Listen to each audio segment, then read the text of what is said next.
All right, today on What's Up Next, we are coming to you with one of the most efficient script crypto, Litecoin, Dogecoin, and a bunch of other coin crypto miners. This is the ElphaPex DG Home 1. It is one of the most efficient home miners, meaning that it can be run on a regular home outlet, 120 volts, and this miner only uses 630 watts. It is a great miner to get started if you're looking to heat your room, as it is silent, opposed to some of the other crypto miners that I've been using to heat some of the rooms. Some of my old script miners were the Gold Shell Mini Doge 2, and that one is pretty loud, does produce a lot of heat, but it's inefficient. With one of these, you're getting 2100 megahertz, and that is more than, running 4 of those miners and only using 630 watts, right? So this is really efficient, and it's really relatively quiet because it is water cooled. I do have one that's running right now, and I will unbox this and go over the watts on how much it will use from a regular outlet, as well as how much heat it's producing.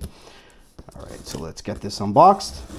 Yeah, so one of the really good things about how ElphaPex shipped this out is how it was packaged. It was actually packaged really well. This is actually the second unit that I've received. So we'll get this open here. So you can see they actually ship it in a styrofoam clamshell, and they vacuum seal the clamshell. So it's going to take me a second to get this out of the box. All right, so this is what it looks like when it comes out of the box. This is where all the I/O is, but it's also the front. So there's the spot for the antenna. You can see the antenna is included for the Wi-Fi. There it is there, and that just screws on, and that's literally pretty much all you're going to get in the box. You're not going to get the power cable, but the power supply is included inside of it. But it does take a standard computer cable. I think it's a C13. And then here's your user manual. This is the second version of it. You just scan the QR code and go, but it is relatively straightforward. If you've ever set up any other crypto miners, it's the same way. You log in, you do your IP scan, you check for your IP, right? It does show up as DG Home 1. And then from there, you enter your pool and all your information. To give you a size comparison, this is an old Gold Shell Mini Doge 2.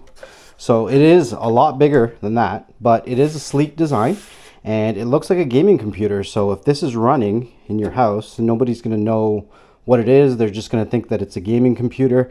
A couple things that probably should know when you're using this is that all the IOs are on this side, right? Cold air is intake is from up top, and then when you spin it around, all of your heat comes out the back here. Now, it is relatively quiet. I'm going to grab my heat thermometer gun thingy, and I'll check the amount of heat coming out of it once I get it plugged in. But the other thing to note is when you turn it on this side, that it has operating, placements. So standing up is good. On this side, it's okay. On that side, it's bad. And that's because the pump and the large heat sink is on one side.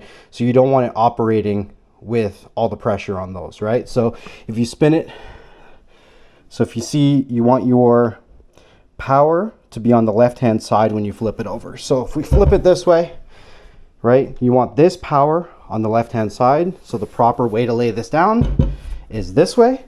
And you can kind of tell because it has the ElphaPex logo and the name on the top there, right? So you can run it like this if you need to, or you can run it like this. Now, yeah, that's pretty much everything there. It does run on 120 or 240 volts. So if you're running this on, a 30 amp outlet, then you're good to go. So let's get this plugged in, and then I'll take you guys into the portal and show you how to set up your pools. All right, so we're gonna get this plugged in. Now, one thing to note, as with all these crypto mining machines, when this thing first launched, it was 1300 US. And then, as time went on, it got more and more expensive. And, I ordered this as one of the first batches. So I ordered this back in November when it was on pre-release, and then it finally got to me in January. So it did take some time. This is my other machine. It has been running for a little bit, so it is already warm, but it should give you a good idea of what running temperature is like. So after you have this running for a little while. All right, so we're up to about 650 watts. So this is full bore right now. Now this does do 2100 mega hash on the script algorithm, but I've seen it go all the way over 3000, and I've seen it dip to 1500. So it averages usually around 2200. So it is above when you look at the average, what it's rated to do. So it looks like it's kicked in. It's giving me some good heat here. So 115 Fahrenheit, and it's giving you 47 degrees Celsius. And the impressive part is that it's giving you that much heat at 55 dB. That's impressive.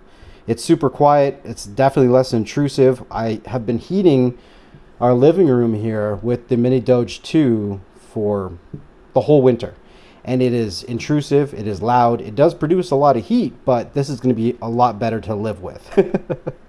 So let's go over to the panel, and I'll show you how to enter your pool information and show you how easy it is to get started with one of these machines. All right, so I'm going to show you what it looks like if you're using Mining Dutch, but the steps are relatively the same no matter what pool you're using. So you want to go to your pool and you want to create an account. Usually it's as simple as entering an email address and then you're good to go. So for Mining Dutch, you're going to click Get Started. And once you have your account going, so script, you would select it from up here and then pick your region.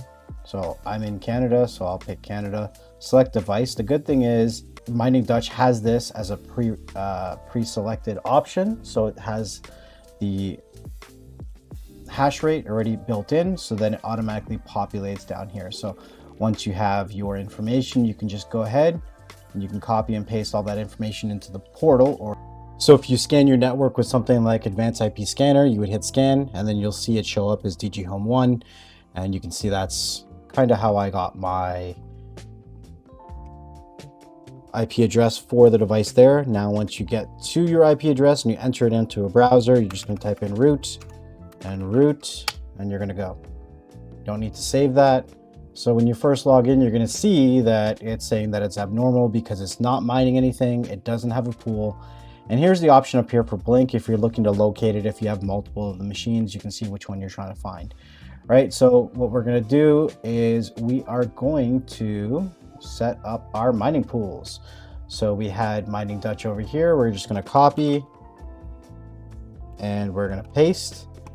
And for the username, that's going to be your worker. And this is actually my second DG Home that I'm setting up. So I'm just going to call it DG 2. And then for the password for Mining Dutch, they want you to enter the difficulty that's pre-populated. So you're just going to enter that there and then save. Now it is good to enter more than one pool in case one pool goes down, then your machine is still running and it's still mining for you. Now usually after I do that, I reboot the machine. So it's going to take a moment to reboot. And you should lose connection to this portal as it's rebooting, because I mean it's going offline and then coming back.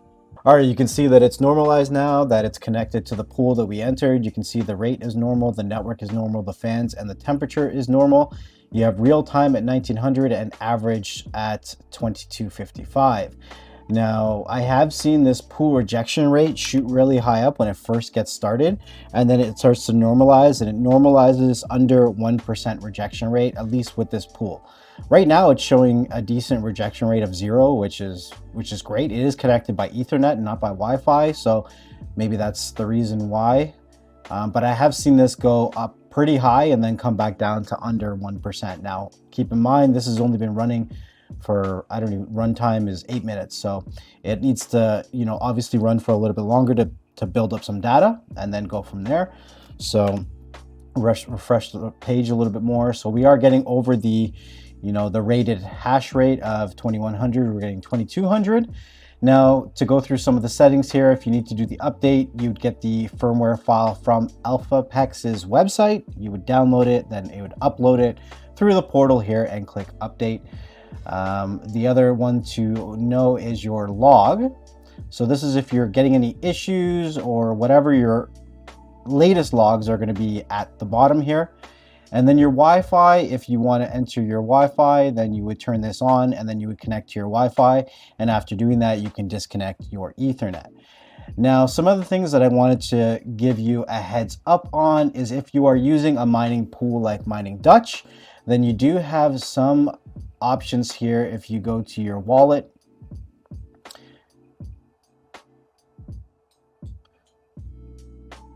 let's turn this into dark mode. Yes, I understand. Now, inside your wallet, you can turn on something called lazy mining, and then you can have everything you mine converting into a different coin. So one of the things when you're mining with script, so let's go over to my script here, you can see that it's mining a whole array of coins.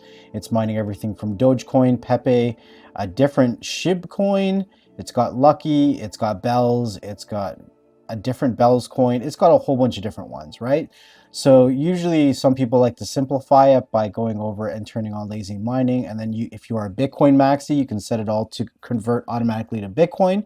But one of the ones that a lot of the miners are using is either Dogecoin or Litecoin. So I wanted to show you the stock chart really quick on Dogecoin and Litecoin and give you kind of my perspective on both. I know this is a longer video. If you're not interested in the charts, you just want to mine the crypto, then that's cool. But I am going to show you the stock charts right now. So to kind of give you a perspective on Dogecoin is currently sitting at around 32 cents USD, and the all-time high is 74, just under 75 cents USD. So, you know, we're really looking at just over a 2x on this. Now, from its all-time high, it can go a lot higher, right? Of course. Now, Litecoin is a great coin. It's very fast, but Litecoin could have a bigger potential. Now, there's risk and everything, of course, but Litecoin is sitting at around $100. And its all-time high is about $420. So we could see a 3.5x from where it is now to its all-time high, right?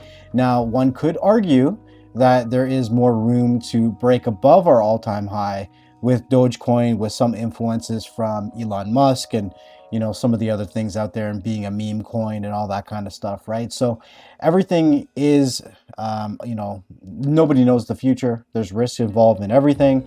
And it's up to you how you choose to stack your coins. You could choose to be a Bitcoin maxi, and that has less dramatic swings when it goes up and when it comes down.